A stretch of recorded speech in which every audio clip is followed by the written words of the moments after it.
biasa, minggu bulan keluar, minggu yang ketiga pada pagi hari ini, dan juga pada pagi hari ini akan diteguhkan 5 orang dan akan dibaptis 2 orang.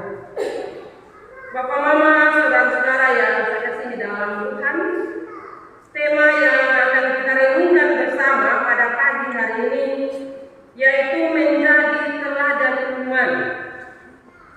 Sekali lagi, menjadi teladan iman.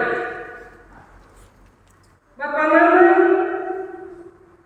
ada satu kecenderungan hidup dewasa ini yang membuat kita hampir kehilangan pegangan dan arah yang benar.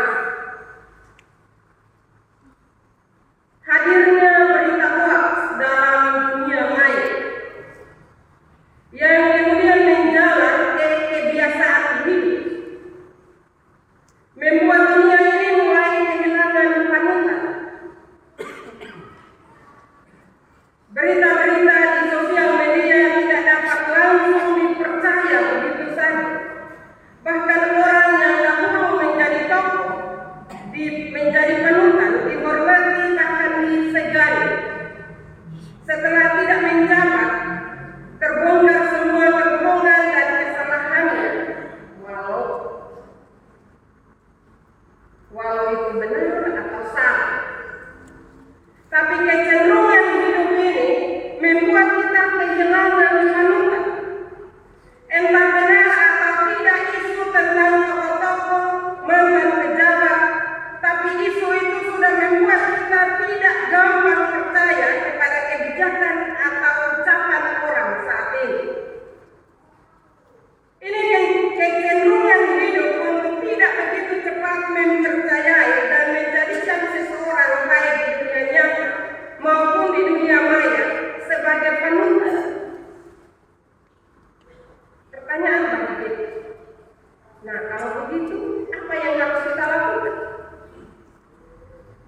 Dalam keadaan yang membuat kita bimbang, ragu, bahkan hampir kehilangan arah, firman Tuhan pada pagi hari ini menasihati kita untuk menjadi panutan atau memberikan teladan iman, yaitu menampilkan iman Kristiani dalam dunia yang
atau tidak?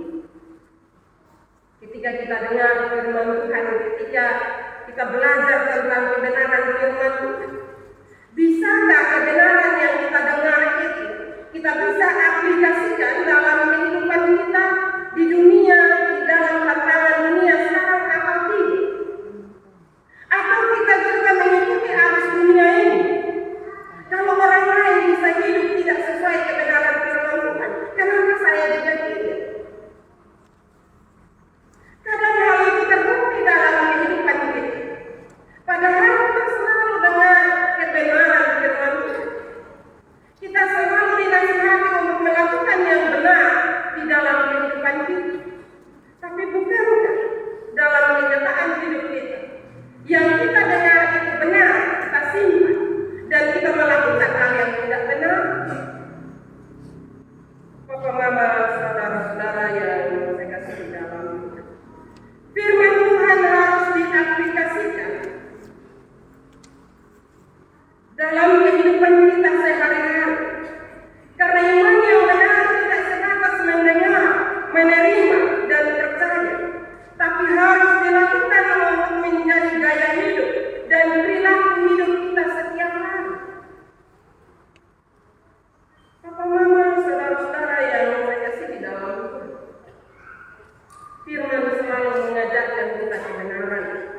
Tapi sekali lagi, kita tidak menjadikan kebenaran itu sebagai gaya hidup.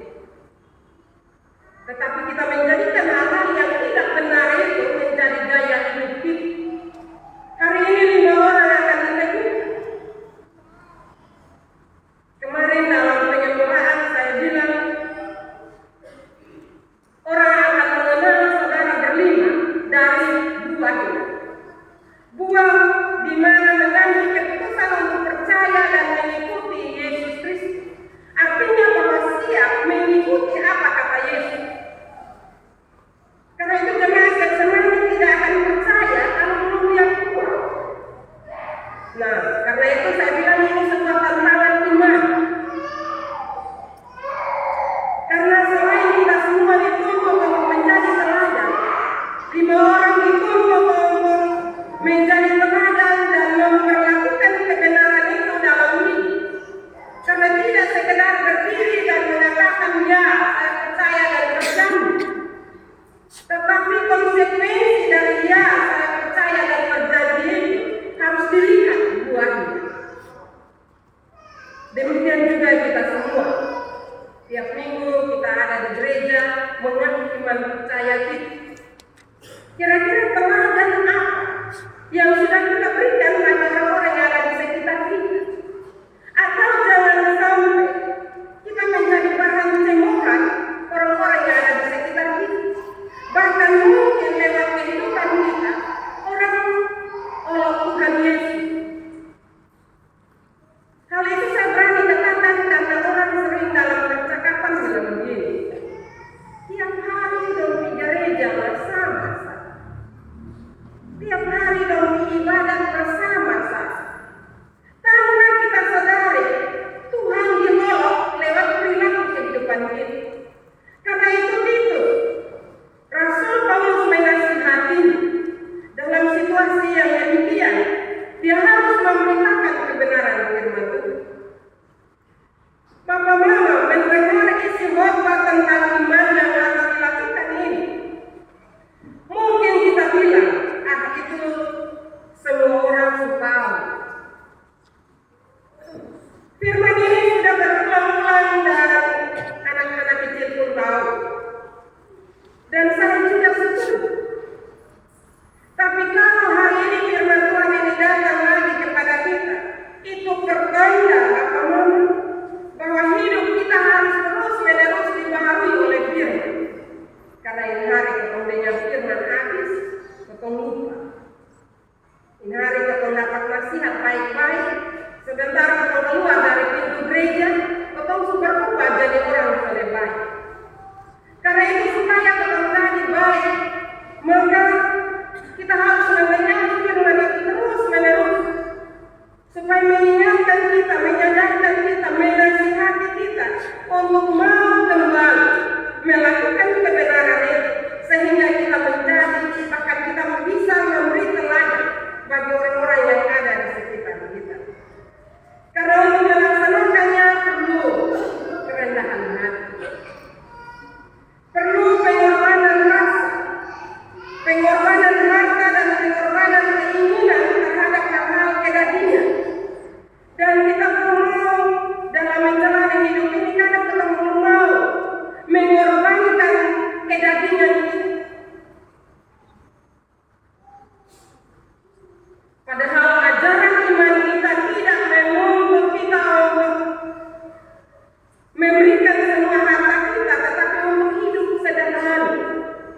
Iman Kristen tidak menuntut kita merendahkan martabat atau merendahkan diri, tetapi rendah. Firman Tuhan tidak melarang kita untuk menjadi kaya, tetapi tidak sombong, tidak mendewakan harta kita, dan tidak lupa Tuhan dan sesama karena harta yang kita miliki. Tuhan tidak minta seluruh waktu kita untuk melayani, tetapi sediakan waktu untuk bersyukur dan memuji kebesaran-Nya. Tuhan tidak menuntut kita harus hidup suci, tapi hidup berserah agar terus dibentuk oleh kasih karunia. Dunia tidak akan mengenal Yesus Kristus hanya lewat Injil yang tertulis ini, tetapi justru lebih cepat dan lebih dahsyat bila Injil itu terbaca lewat hidup kita. Kalau omong firman Bapak Mama, semua orang bisa omong firman. Saya juga omong, ini suka omong ulang. Orang mabuk saja, dia mabuk, dia hafal ini Alkitab luar biasa. Dan akhirnya potong yang tahu kebenaran, potong bilang, wih itu orang mabuk, wadikmu hebat. Hebatnya gimana? Bapak Mama, saudara-saudara yang saya kasih, sekali lagi, berita Injil itu tidak saja diberitakan, tetapi ditunjukkan lewat perilaku kehidupan kita setiap hari, lewat cara dan isi pembicaraan kita, lewat kasih yang nyata dalam kata-kata dan tindakan, serta lewat pikiran yang bersih dan membangun. Bapak Mama, dalam ayat 2 hingga ayat yang ke-10 firman ini, Rasul Paulus menyebutkan teladan iman yang dapat dan harus dilakukan oleh setiap kelompok usia dan juga dalam peran kehidupan kita. Laki-laki yang sudah tua, sudah dewasa dapat memperhatikan firman yang sudah selalu didengar sebagai ajaran iman itu dengan hidup yang sederhana. Laki-laki yang sudah matang dalam ekonomi, dalam emosi, dan juga dalam pengalaman hidup, hendaklah hidup dengan tidak sombong, tidak boros, tidak memegahkan diri, agar dalam hidupnya tampak karakter Kristus yang datang sebagai hamba dalam segala kemegahan sebagai anak Allah. Ini kebenaran firman Tuhan menasihati kita, terutama laki-laki yang dewasa. Hal yang berikut harus hidup terhormat dengan tidak bersikap licik dan merugikan atau mencelakai orang lain. Tidak mengambil kepunyaan orang lain, tetapi mengayomi dan memberikan kesempatan untuk orang lain bertumbuh dan ikut hidup, termasuk juga di dalam lingkungan. Laki-laki dewasa harus mewujudkan hidup yang bijaksana, yang kata-katanya sesuai dengan perbuatan dan mengandung kebenaran bagi semua orang. Sudahkah ini kita lakukan dalam kehidupan kita? Kalau belum, waktu Tuhan selalu sediakan bagi kita. Hal yang berikut tidak mementingkan diri sendiri atau keluarganya sendiri. Begitu juga cara hidup yang harus mencerminkan iman yang sehat, kasih, dan juga dalam ketekunan, agar istri dan anak-anaknya bisa belajar hidup dengan menerapkan ajaran iman ini. Kenapa Bapak Mama? Karena suami atau orang laki-laki dewasa dipercayakan tugas yang lebih. Tetapi dalam kenyataan Bapak Mama, minta maaf Bapak Mama, Bapak-Bapak lebih banyak hari Minggu sudah masuk gereja. Teladan iman itu selalu dituntut atau diberikan kepada istri.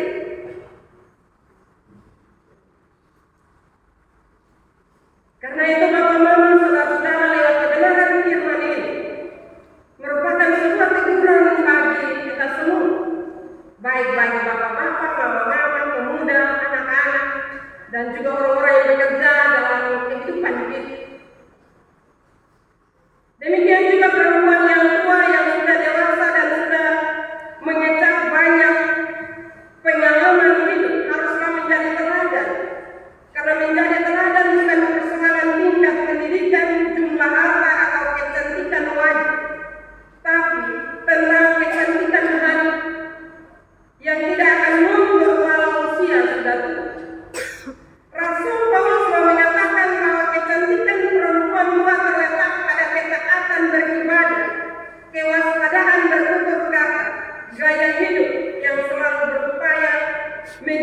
dari kebiasaan-kebiasaan buruk dan pandai dalam melakukan hal-hal yang baik.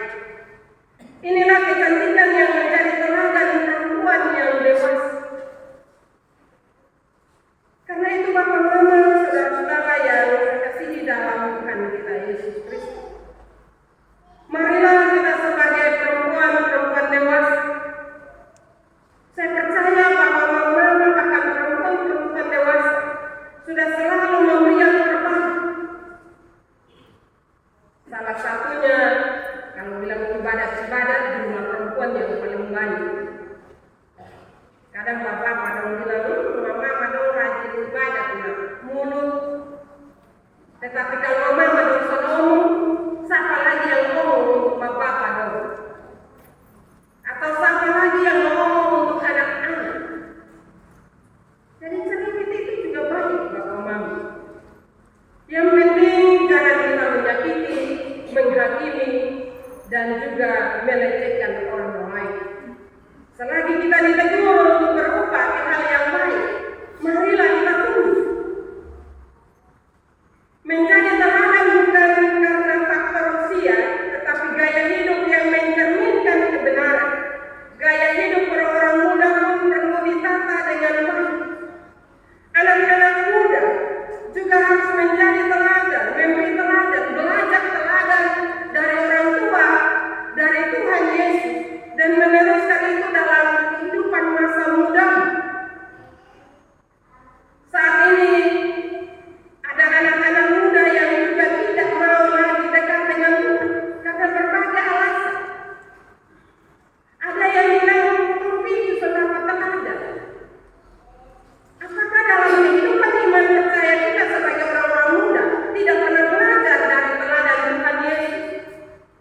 Mungkin orang tua kita tidak memberi teladan, tapi Yesus sang teladan itu selalu memberi teladan yang baik bagi kita.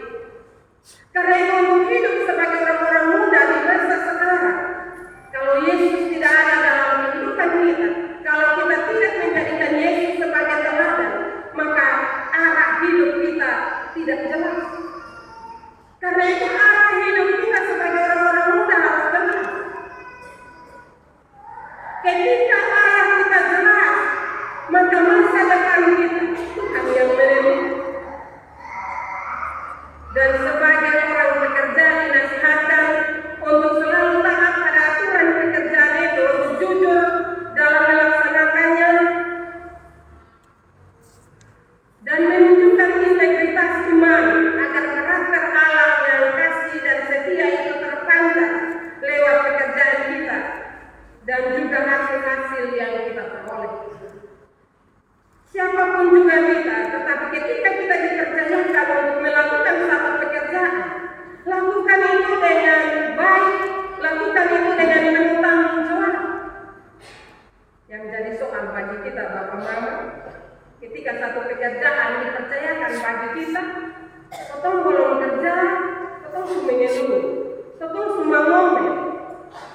Akhirnya pekerjaan itu sebenarnya ringan, tetapi akan menjadi beban di dalam kehidupan kita. Dan sesuatu yang menjadi beban dalam kehidupan kita, hasilnya tidak akan membahagiakan, tetapi hasilnya akan mengecewakan kita. Karena itu Bapak Mama, untuk menjadi teladan iman bagi dunia ini, agar dunia mengenal Kristus, maka marilah setiap orang tua, kita mulai dari diri kita, dari keluarga kita menyampaikan kepada keluarga kita kebenaran firman ini, menyampaikan Injil kebenaran ini bagi mereka, agar kehidupan kita semua bisa menjadi teladan, atau kita bisa memberi teladan kepada orang-orang yang ada di sekitar kita. Hari ini ada 5 orang saudara-saudari kita akan dibaptis dan juga diteguhkan. Tunjukkanlah integritas iman percayamu kepada dunia ini. Ketika kita menunjukkan itu lewat perilaku, lewat karakter hidup kita, maka nama Tuhan akan dipermuliakan lewat kehidupan saudara-saudari. Supaya orang tidak bilang mau tabis karena mau nikah. Tidak. keputusan iman yang diambil hari ini adalah keputusan iman karena mengikuti teladan Kristus. Karena itu sekali lagi pekabaran Injil bukan hanya melalui khotbah dan mendengar firman Tuhan menyatakan ajaran iman itu harus melalui hidup kita sehari-hari. Dengan demikian kita bisa menjadi terang dan teladan iman dalam kehidupan sehari-hari kita. Ini merupakan sebuah tantangan bagi kita semua. Tinggal mari kita mau memberi teladan atau memberi teladan iman Kristiani kita atau memberi teladan yang lain. Keputusan ada di tangan kita masing-masing. Karena itu mintalah tuntunan Tuhan dalam hidup kita supaya kebenaran firman dapat kita lakukan. Firman Tuhan memberkati kita pada pagi hari ini. Amin.